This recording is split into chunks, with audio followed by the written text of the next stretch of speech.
this podcast is Flowing with the Truth. This is about just flowing with everything that's on your mind and just letting it go and just being like unfiltered. This is what this show's about. So Okay.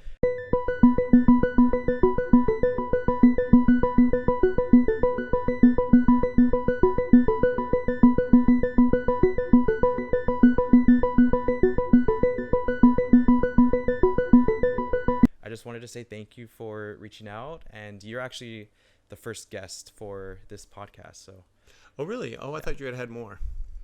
we have some that are in line to shoot, but you're the Okay. first one, first That's guest exciting. to shoot. Yeah. Shoot, when you're famous, then you'll always remember. It's like your first dollar bill when you open a restaurant. I'm a little nervous, honestly. Oh, you shouldn't be. I feel It's a a little bit conversation. nervous. Yeah, yeah.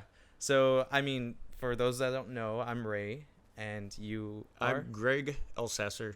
That's my name. That's good. Okay. My full legal name is Gregory Elsasser Chavez. I went ahead and hyphened it, when I got married. But when I got married, I was 50 by then. And so everybody already knew me by Elsasser. So it's Elsasser for the most part.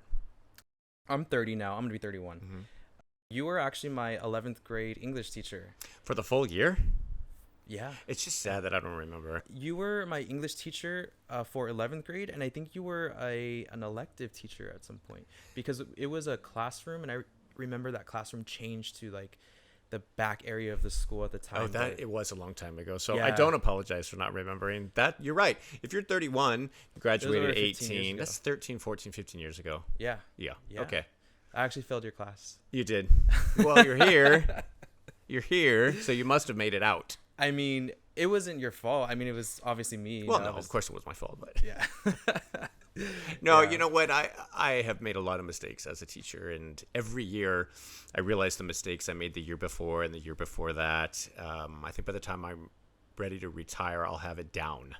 I was highly wired and OCD my first 20 some years of teaching.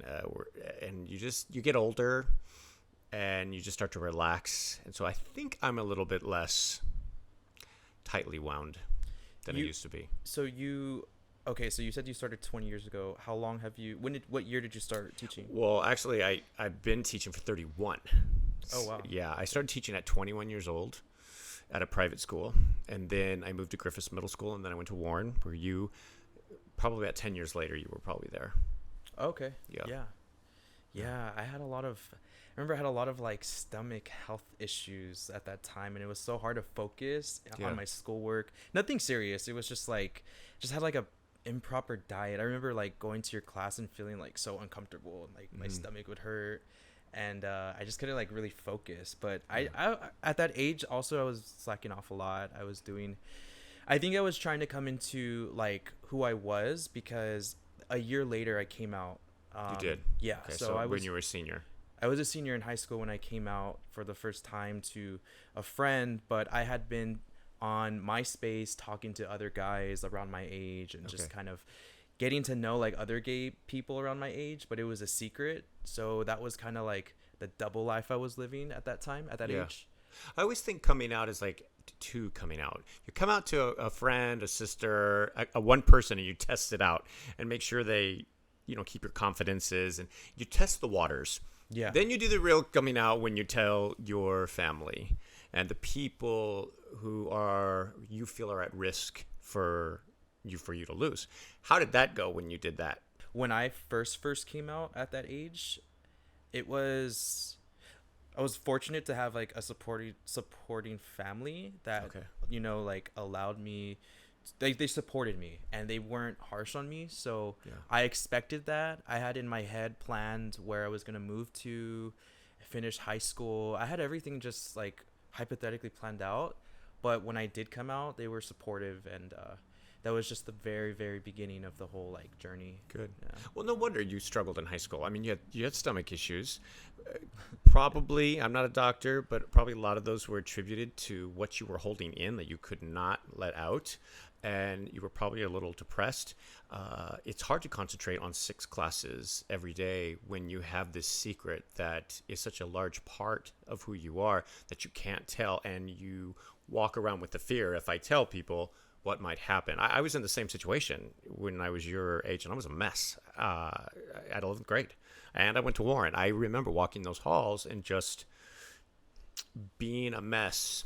And I don't know how I passed any classes myself. In high school, I had no idea that you were like. Well, I had no like. yeah. I didn't. That didn't even cross my mind at all.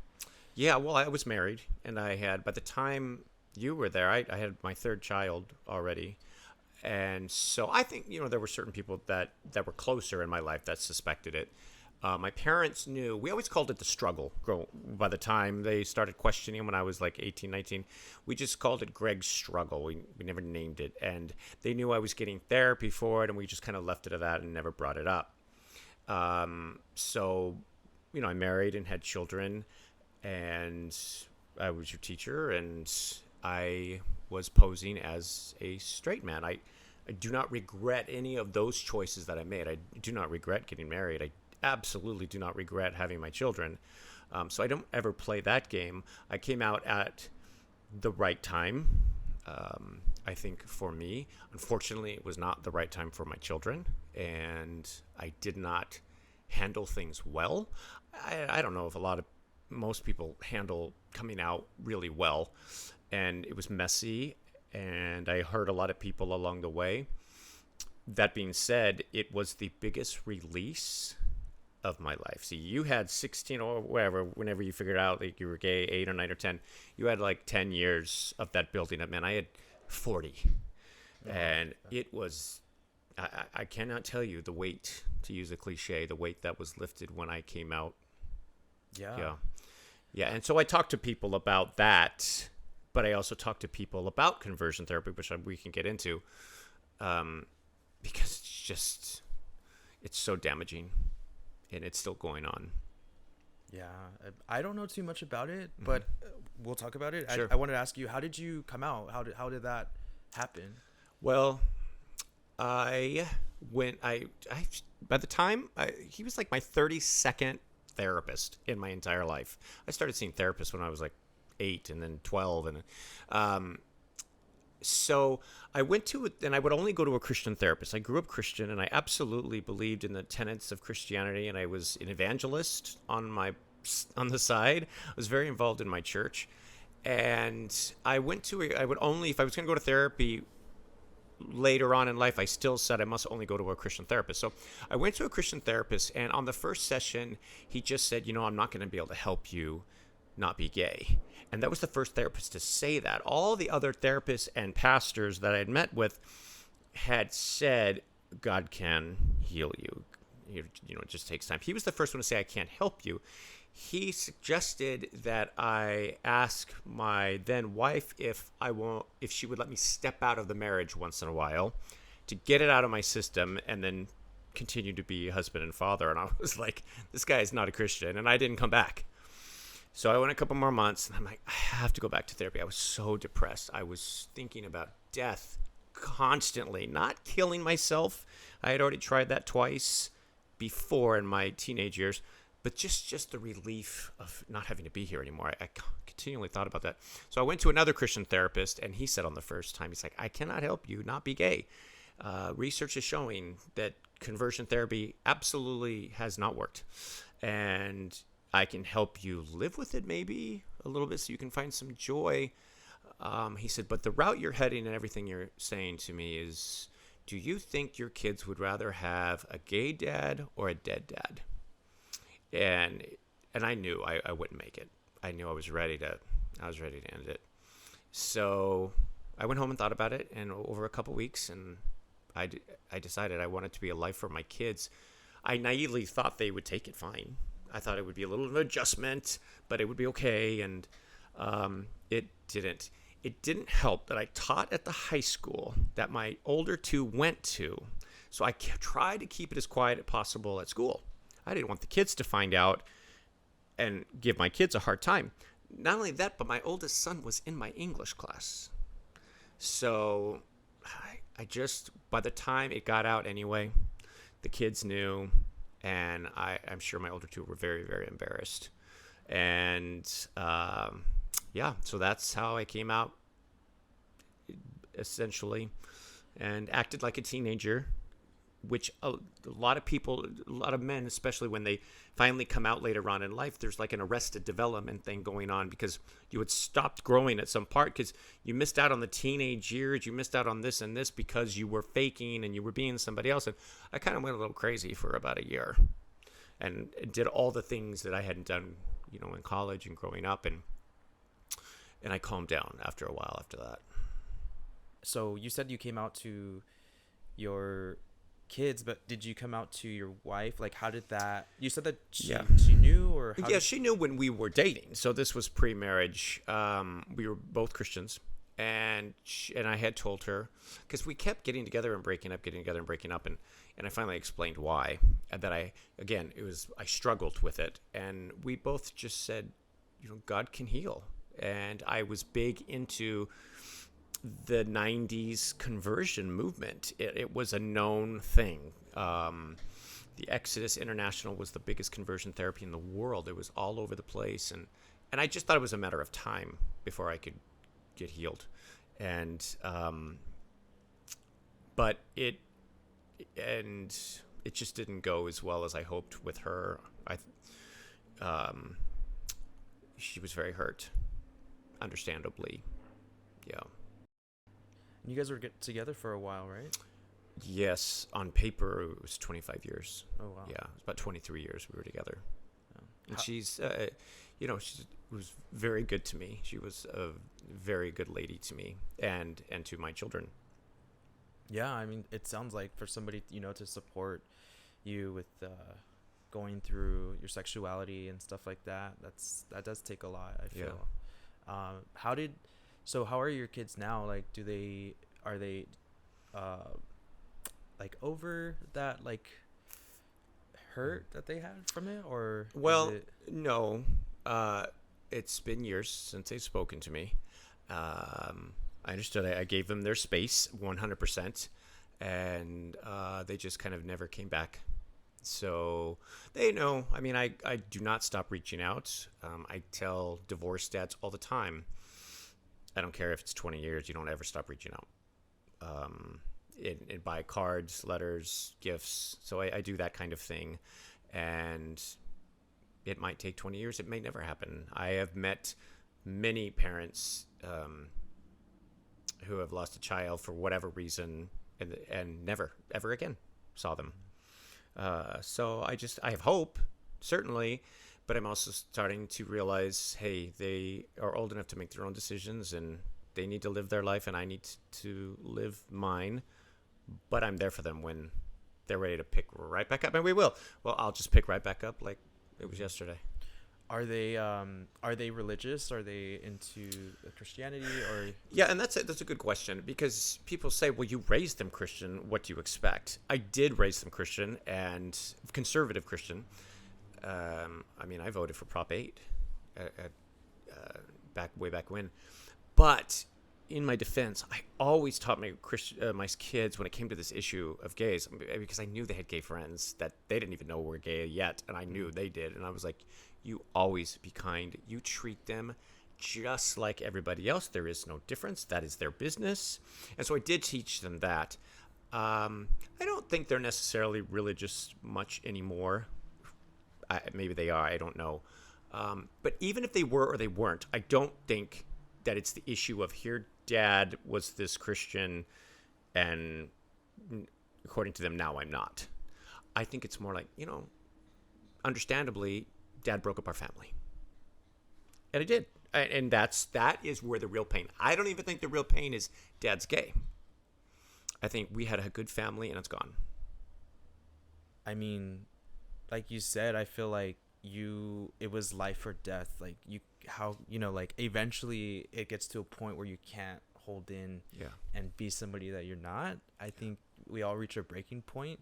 Yeah. So I feel like as like somebody listening to your story, I feel like I'm proud of you for doing that, because that takes a lot. Like you literally put like the number one thing that you lived for, like you knew that was going to change, but you had to do it to be a better man. Yeah. Because if your cup is empty, you can't give, 100%. I really think I was a good dad for most of their life. The last year when I started to fall into the deepest, funkiest depression, because of this, I was very not present. Going to bed 5:30, just not present. And you were right. I am so much a better dad now and I was pretty good. Now that I've able to address what the issue was, accept who I was, stop living in this hatred, this self-hatred that I lived in, and not have to fear hell, and know that Jesus still loves me. All of those things, and I'm so much more relaxed, and I'm like, oh, dude, you guys are missing out on the best of your dad. Here he is, but it's like I have to parent somebody at this point, because I think I'm better at it now. Yeah. And yeah, when that last year happened, and you said it was life or death, and that's not an exaggeration, because people say, oh, you're exaggerating. 2 months after I had moved out, I couldn't handle the guilt anymore. I couldn't do it. My son was asking me, when are you coming home? I couldn't do it. My little one, I had been told, cried every night. Could not deal with that anymore. So I said I would come home. And I did go home. And it did not go well. And I overdosed. Serious overdose, not cry for attention overdose. I should not have been here. And I was. I woke up about a day and a half later in a mental institution. My first mental institution had been a year and a half before, where the psychiatrist said, if you do not deal with your gender issues, which I was like, gender? It's not gender issue, but whatever. Mm-hmm. You will not make it. And that was a year before I left. And then I went home for one night. I was back in the mental hospital, and they would only release me a little early on the condition that I don't go home to their house. He's like, we won't do it if you're going to go there. And so I didn't. You said overdose on what exactly? Sleeping medication. A lot. Yeah. And people are like, boy, you're so open with your story. You're kind of revealing a lot. It has to help somebody. Yeah. I did not want to come out and have it just be Greg got to live this, he got to be finally who he was. It has to go and help other people. That's why I want to live the way I want to live my life. It's not just for me.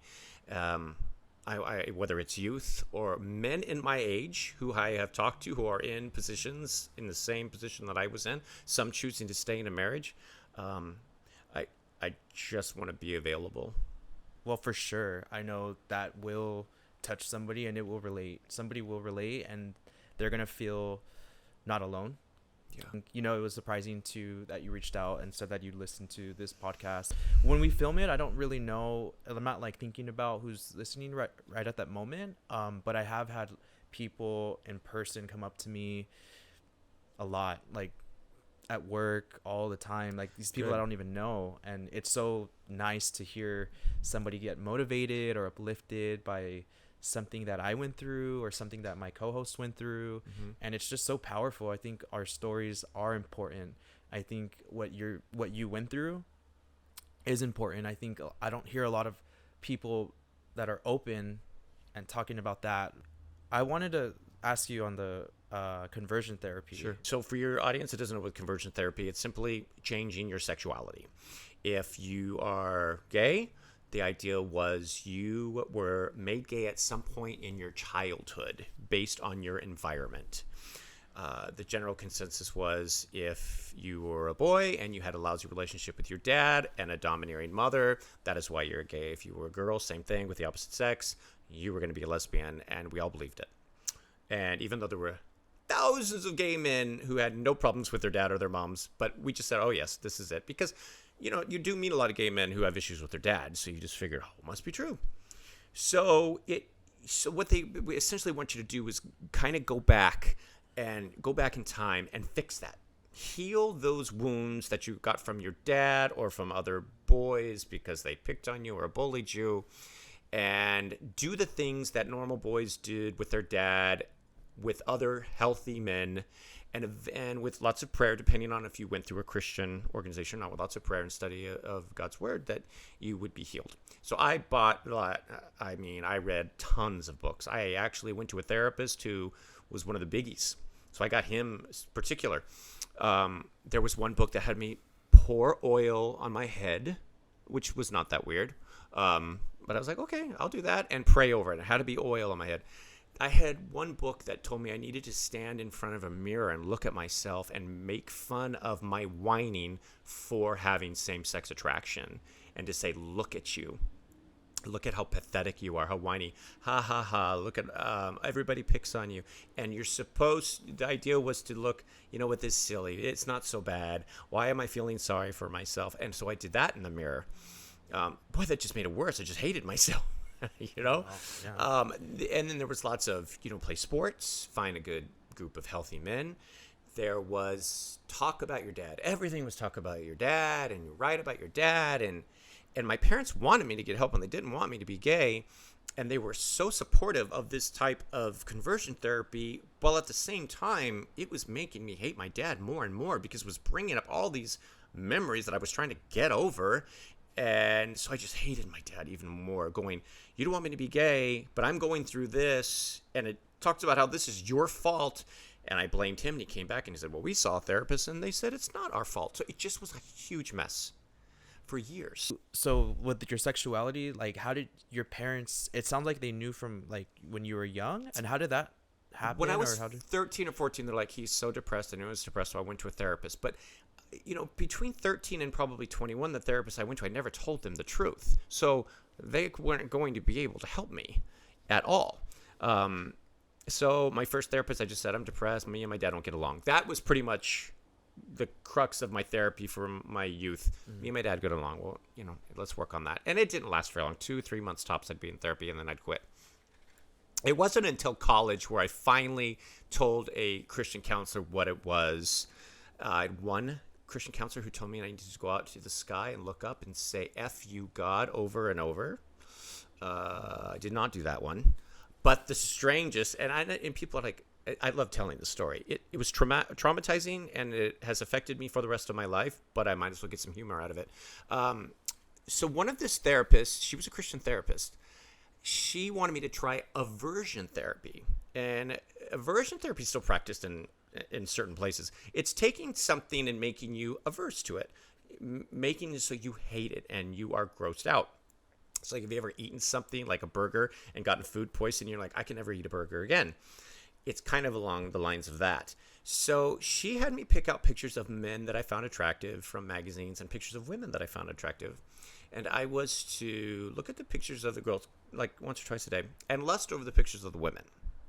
Now, this is a Christian counselor who is telling me to lust over women. And I was confused because the Bible says I'm not supposed to lust, period. Yeah. So I got what you got to do. She goes, but with the men's pictures, I want you to lust over those men's pictures too. But I need you to put some dog feces, put them in a jar, put them in something, Tupperware, and while you look at those pictures and lust, I want you to smell them until you throw up. Oh my God, that made me nauseous. Yeah. Yeah, doesn't it yeah, though? But that's so I did that. Intense. I did it for 2 months. I never threw up. I could never get to my point to I threw up, but I retched many times. And I got to the point where it was in my backpack, and I was in college at the time. So between classes, I would go to my car, look at the pictures, smell the poop. I was carrying poop around. I'm like, oh, gosh, if someone would have found that backpack, what the heck would they have thought? Or the people that I would live with at the time, it was their dog. I was sneaking out there at night at midnight to pick up their poop and put it in this jar. The weird thing it was perfectly reasonable. I never went, gee, that's weird to smell dog poop. I was like, okay, she's a doctor, makes sense. It wasn't until years later that I went, okay, that was weird. It sounds like you were willing to do whatever it took to, not be gay and to live this life without those repercussions of being gay. And it was definitely fear-based. I didn't want to go to hell. It wasn't so much as I want to go to heaven. It's just I don't want to go to hell. And it was totally fear-based. And I knew I would lose my parents, and I would lose all my friends. I would lose my church. So that was not an option, because at that point in my life, that was my life. Yeah. 18, 19, 20, all the way through, 30. So I just said, I want to get married. And I'd been told in the books that a lot of times marriage will fix the problem too, because you're having regular sex. And so that will And I just thought, well, that totally makes sense. Does not work that way. And I was back in therapy and doing these secret men's group with other gay guys, and the pastor had us playing basketball so that we could connect as men. But we were gay men and we could not play basketball, you know. And of course, they probably didn't allow shirts and skins either, because we don't want that. But yeah, so we did those kind of things. Later on in life, when I was like 40-some, I was still trying it. I bought a Jeep, you know, and I got these big old tires. Of course, then I found out that a gay man's car is a Jeep. I had no idea. I just made it humongous. I got tattoos. I was doing a lot of supplements, going to the gym, got huge, just to try to make me get in more touch with my masculinity. And it just didn't work. I remember having like a mental breakdown type of thing in high school. It was my senior year. I actually came out to one of my friends who was my close friend in high school, and we ended up being a couple 10 years later. Wow. But before that, he was the first person that I came out to, and he was super supportive. I mean, he was like also not straight either, but he wasn't out yet, so he was more understanding, and it makes sense now. And I felt like, oh, I have friends that actually support me, so I started coming out to them one by one, and they were all supportive. And then I started dating my first boyfriend, who was about 21 or so, out of high school. I was a senior, so that was my first like serious relationship. That relationship lasted for like 2 years, but during the beginning of the relationship, my family didn't know, and I was sneaking out every night, going with him out to West Hollywood, going to like all the bars, and just, you know, using his fake ID. Isn't that interesting that if society, I'm not talking your family, just saying society in general accepted it, you would not have had to endanger yourself by sneaking out. You would not have had to, you know, upset your parents by sneaking out. If this was a girl and they would be like, encourage you to take her out. You could do it all the normal way if it was treated like it was absolutely normal. There we go. Yeah, I'll just move that. Yeah. So just make sure it's loud enough. Yeah. Okay. I just think about you having to sneak out, and you're going to West Hollywood and having to keep the only places that were really safe. I mean, that you go are bars. Mm-hmm. Where straight couples, you have movies, you have restaurants, but to be with other gay people, you unfortunately have to go to bars where there's a lot of activity that you don't want to be doing at 17 or 18. Yeah, that's where you know exactly what I'm talking about. Exactly. Yeah. It was a whole new world. Like, it was something like, whoa, like I started hanging out with these people who were over 21, and I was in high school, and I had my close high school friends, and I was slowly coming out to them, and they were living their high school experience, you know, like going, you know, to the movies and just doing things that like a normal high school student would do, like even the high school get-togethers and stuff. I felt like I checked out mentally and was like ready to just finish high school to live my life where I thought I was going to end up with fun in secret, and that's so sad. I so wish I could go back in time and help you. But I don't know what I would have said at that age. You know, I was super religious myself in about 2010, even though I knew I was gay. I never admitted that I was gay. I kept struggling. But I hope I wouldn't have been harsh on you. I hope I wouldn't have beat you with the Bible. When I think back, like at your classroom and stuff, like I said, it was a lot of like I always felt really uncomfortable. Like my stomach would hurt a lot, and it was already at the end of the day. So by that point, I just wasn't in a healthy. I wasn't like health conscious with my food at the time, and I just, you know, my mind was somewhere else. So I felt like I got the grade I deserved, you know, basically. And that's how I see it, you know. When a kid is going through what you were going through, grades don't matter. That is the last thing that you should be worrying about when you are that depressed. And I'm trying to remember that as a teacher now, because I'm trying to get kids to pass. You need a pass. You're not doing your work. I don't know what's going on with them, to where if I knew, I would be like, why are you even at school? School is important. Education is important.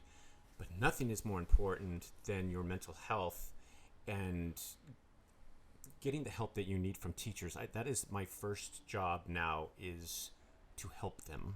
Mm-hmm. My second job is to give them the knowledge that they need to get to college.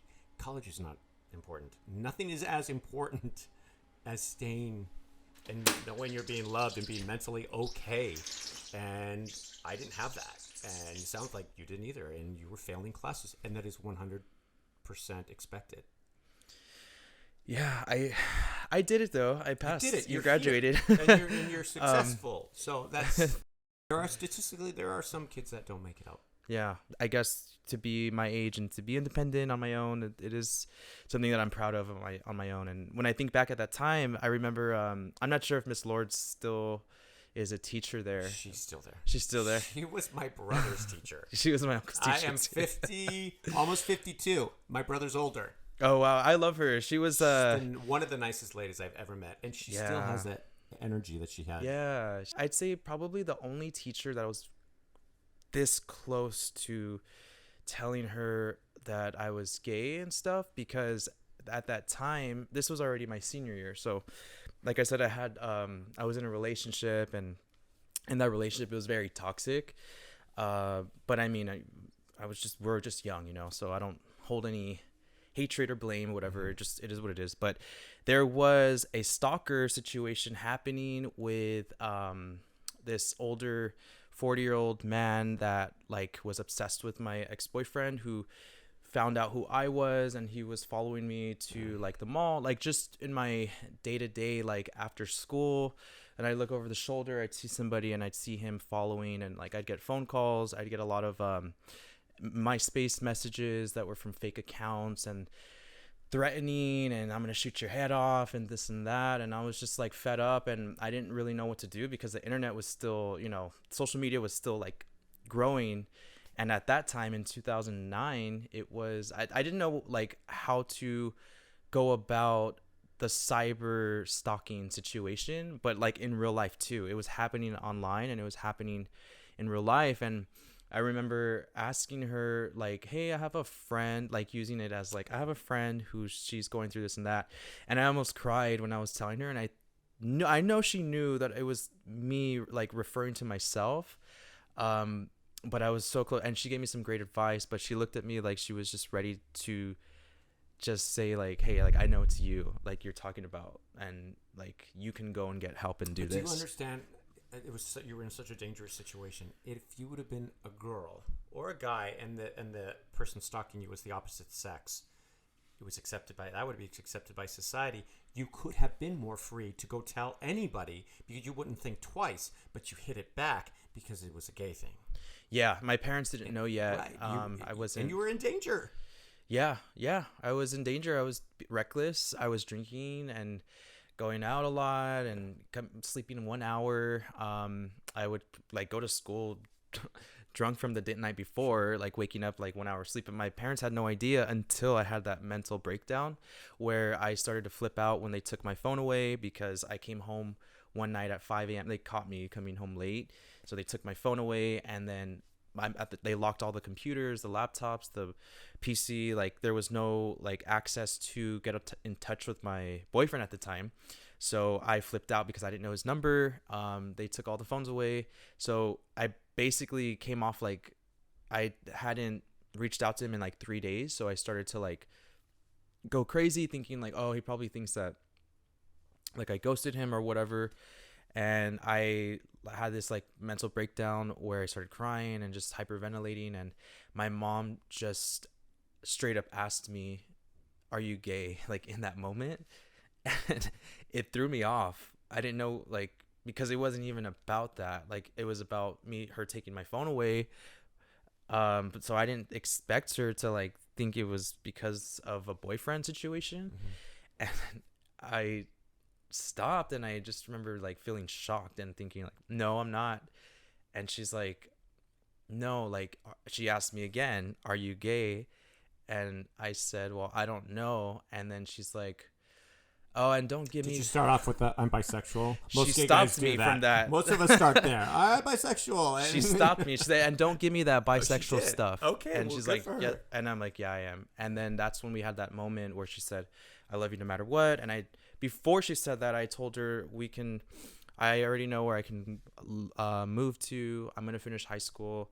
And then she started crying, and then we started crying. And then it was like, I love you no matter what. I support you, and I just want you to be safe, and I don't want you to be in any harm. That's where that conversation was, and that's when I knew that I did have a support system. And slowly everything just started to fall apart in my secretive gay life. Like my boyfriend at the time, that relationship started to crumble. But then I did have my family to lean on, but I didn't really know that at the time because I hadn't processed all of that yet. And it wasn't until like 4 years later where I feel like I started to finally see what was in front of me this whole time, because they always would remind me, but I was just so blinded because I was also young. Yeah, I was really young. But your brain isn't even done growing and maturing, so that's all. You can't be hard on yourself at all. I can be hard on myself a little bit for not, for being as I don't know, conservative Christian, I guess. I still consider myself a Christian, to where I don't know if I would have really gone out of my way to help a kid in your situation. So I have a lot of making up to do, but I look forward to that. And I don't say that because, I feel guilty, I got to go out. Nope, messed up. Now it's time to help others. That's why you need to, students Google their teachers all the time. One kid, like last month, he was like, "Hey, I know your address. I found it online." I'm like, "Get off the computer. You're supposed to be reading. Stop looking at my address." But they Google their teachers all the time. So I'm hoping that the podcasts I do, and like this, for example, my name comes up, these kind of things, and they watch it and they go, "Oh," and they're in their closet. "Oh, now I know I can go to that teacher." I know. So, and I've helped some kids already, and I just hear stories like yours, and it's heartbreaking, but unfortunately there's a million of them. There's a million of stories like you and mine growing up. We're going to do better as a society. I'd like to blame our parents' generation, grandparents' generation. It is what it is. That's society, and society is changing. It's not going to do any good to go back and just say, "What were we thinking?" Yeah. What are we going to do? Yeah, you learn from it. I feel like everything's a lesson. And even though it's something that, like, I don't know, I don't see, when I hear your story, I don't like see it as like you missed out. I feel like you've grown and learned this, like, through your experience. 100%. You know so much that it's uniquely yours, and because of that, a lot of things that make you who you are. So the things I chose to do in life were exactly what were supposed to happen, and I just didn't do them all perfectly. That's what I will say. I have regrets. No one's the way I did it. No one's perfect. No, I'm definitely human, and definitely did some messing up. So you would say, would you say that you're still Christian or like into spirituality? Yes, after 100%. I've stopped using the evangelical label, evangelical Christian. I was like, freaking out. The people that were the cruelest to me throughout this whole thing were the evangelicals, and still are. I had an evangelical tell me that, it might have been better if you would have killed yourself before you came out, so you would have gone to heaven. I've had evangelicals tell me, if you want your kids back, you should probably divorce your husband, because I'm married now. Shunning, refusing to return my phone calls. What if I was a prodigal son trying to come back to the fold? I called pastor after pastor, did not take my calls. Wow. So I just said, I don't want to be associated with that group. Evangelicalism is relatively new, early 1900s, and people have been followers of Christ for thousands of years, right? Before evangelicalism. So I just say I'm a Christian, follower of Christ, doing the best I can. I go to a church. I didn't want to go to a gay church. I didn't want to go to a topical church, right? I just wanted to go to church that it would accept me, and it took a very long time. And we did find one, and they just became affirming, 100% affirming, and it's Bible-based. And I'm worshiping with other people that are like me and who are not like me, and it's great.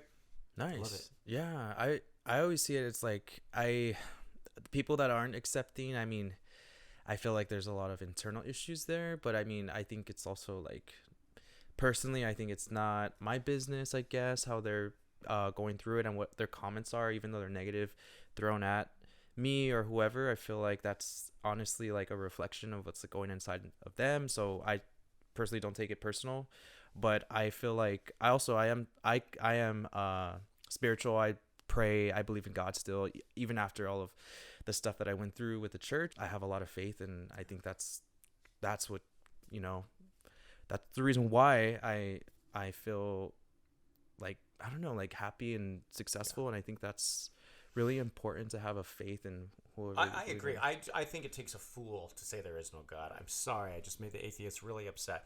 It is too insane to look at how complicated our bodies are, how complicated everything that works together in order for us to live on a daily basis. One thing gets out of line, we're all wiped out. And to say this was all by accident, we're too intricate. I look outside, I look at myself, there is a God. I just don't believe anymore that God is going to condemn me to hell because I happen to love a little differently than other people. There are lots of, I don't want to use the word abnormality and get people upset, but you understand what I mean. There are abnormal aspects of creation all the time. And it's just one different, it's abnormal in terms of just different than the norm. Yeah. And it is being attracted to the same sex. And when I came out, I thought, well, I can't have God. So I went crazy, right? And then eventually I was like, no, it isn't like I can put God on and put God off, and, you know, like a relationship. He is a part of me, whether I like it or not. Mm-hmm. And I got to a point where I said, you know what, God, even if you reject me, when I get to heaven, you reject me, it is my job to worship you because that's what you said.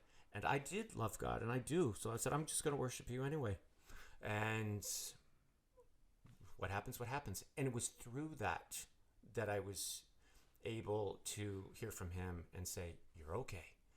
You're a sinner like the rest of us, but I don't believe this area is a sin. Yeah, I agree. Where did you meet your husband, and how long have you guys been together? We met the old-fashioned, beautiful way on Tinder. And, you know, it's like 10 years. That's going to be actually, like, true in, like, 20 years. The old-fashioned. I tell them all the time, I wish we'd have met on Match.com. That is so much a better, like, even J-Date. I said it just would have been, it's such a better than Tinder. Like, oh. But to be fair, we talked for 2 weeks before we even went out on a date. And then we just went out to dinner and went home, and it was very old-fashioned. I don't regret anything about him. I think it happened a little bit too early for my kids. But again, I didn't make all the right choices, but he really was a right choice because he was the one who walked me through the last 4 years of grief. I mean, I lost my kids and I couldn't get out of bed some days. And so here he was in a new relationship. He was in love and I was in love, and he was having to pull me through some really dark moments, and he never left. Never. Wow. And so I was like, this is a good man. Keeper, yeah. And again, I'm pretty traditional. I'm like, we must get married. We cannot live together, living in sin. Are you crazy? We must get married. And he was like, oh yeah, I want to get married too. So we did pretty short. How long? Like a year later. A year? Okay. Maybe a year and a half. That we got married, and yeah, I'm still pretty traditional. It's funny because when you become gay, everybody automatically just assumes you become super liberal, anti-God, and I was like, no, just this one area of my life, I changed my mind.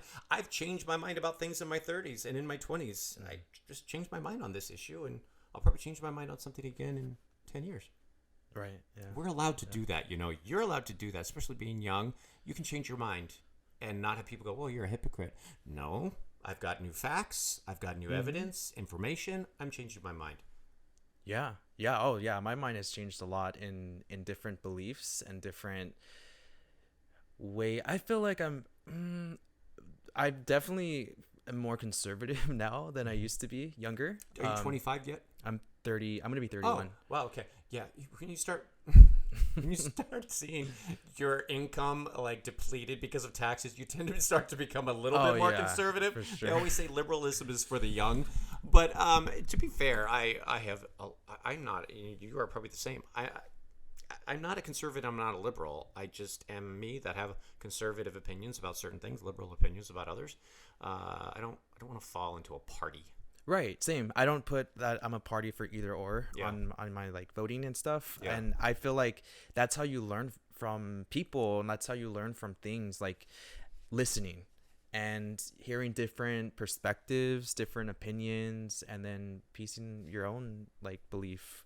But I feel like people have to listen, and I one thing that I see a lot is people not listening. They have a very strong opinion and a very strong belief, and they don't allow anyone who has a different opinion to speak. They cut them off, and to me, when I see that, it's like you're not gonna learn from You're not gonna learn. So most human beings, when they're listening to a debate, while the other person's giving their evidence and giving their opinion, that person is thinking about what they're going to say next.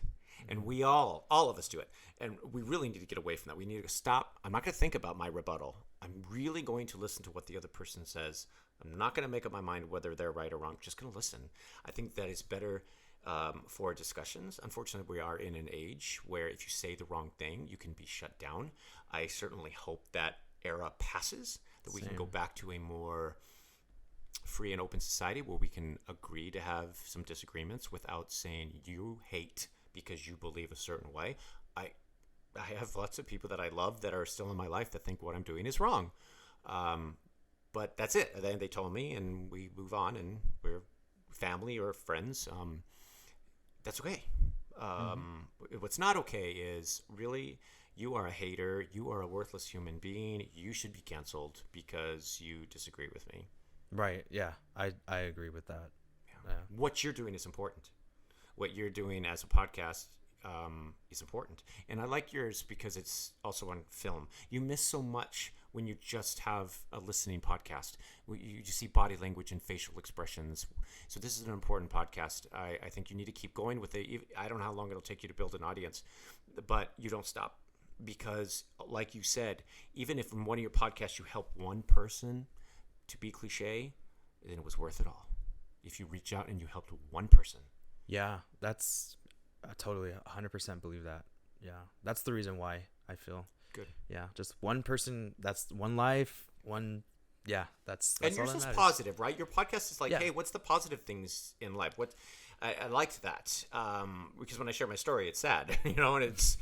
But there's positive. There's a lot of good things that have come out of it. And your story too, like you know your life now, you have your husband that you met and everything that you've been through. You're still here and you're still thriving, and you have, like you said, like when you see a student, like you have a greater like wisdom from 10 years ago, you said, like to like see what's important and the mental health and where you can help when things, when you feel like you can and stuff. And I tend to be a little bit more compassionate in all areas, because once you've been humiliated and you're humbled and you don't think you're the golden boy and I'm super Christian or whatever, and you've been embarrassed, you start helping people. You stop judging people as much. You don't look at the guy that comes up and says, like, hey, do you have a couple dollars, and think in your head, he's just going to go buy drugs with this. You give him the couple dollars. And I don't know. I can't. It's very hard to judge more. It's really hard to judge people as much. I want to love. I tend to turn to love instead and let God deal with people's souls. Mm-hmm. When somebody does say something negative, or when somebody is like, I don't know, rude or something, I always, now a new perspective from the last like year or so, it's like, whoa, like that's not anything to do with me. It's them like going through something, and then it just makes me feel like, because naturally I feel like I want to react like, oh, like match that energy, but then it's like, why am I gonna bring my energy down to that and then be like in the negative headspace the whole day, when in reality you can stay above it. Remember that. I remember that when I have to think for a second, take a deep breath and be like, well, because I'm a bartender too, so that's something I'm constantly around a lot of different personalities, different people, fast paced. I feel like handling different personalities, I have to like take a deep breath for a second and remember like it's nothing personal. So I have to. Somebody gave me some advice not too long ago to share it with you and tell you the same thing. Most people that you interact with on a daily basis, I'm just throw the number out there, 99% are not thinking about you. They're not. You're not even on their radar. If they're rude to you, it has nothing to do with you. Like you said, it's about them. But we go, oh, they're mad at me, they're upset at me, blah blah blah. Most people are not thinking about us. But it was great to be here, and I'm very excited for your show. I really say that because I just want you to be able to reach out to people and help. So many people are alone. They're just so alone. And this kind of thing, this is all they have at home, podcasts. And they sit at home and they listen to podcasts, and people have to understand nobody is alone. Right. So reach out to me if they, certainly at any time. I'm on Twitter, I'm on Facebook, and know that I'm willing to help. I can't fix everything, but I can certainly help. Yeah. Thank you for coming and doing this. I was very, like, when you messaged me and I saw that, I think I do have my notifications off on Facebook, so I don't know if I saw it right away, but when I seen it, I was very excited and just very grateful that you wanted to share your story and to hear you and talk. This is a nice conversation. I've never talked to you this long, even. Yeah. I know, and you were in my class for a year. I was very quiet. I probably didn't even remember your name. Probably not. I probably only said like one word, and like. Yeah. I was very, very to myself. Most people who remember me from high school in classes will say that. Well, see, now it makes me remember, go talk to the quiet ones. The ones that aren't saying anything, make sure you connect with them. Yeah. So when you share your story like that, to me, it helps me. Mm-hmm. So. Yeah. Thank you. And thank you so much for, sharing. Anytime. And this was a great conversation. And it's nice to hear your experience, and I look forward to staying connected with you. And at 100%, just down the street. I'm Ray, and it's Greg, and this is Flowin in the Truth. Bye, everybody.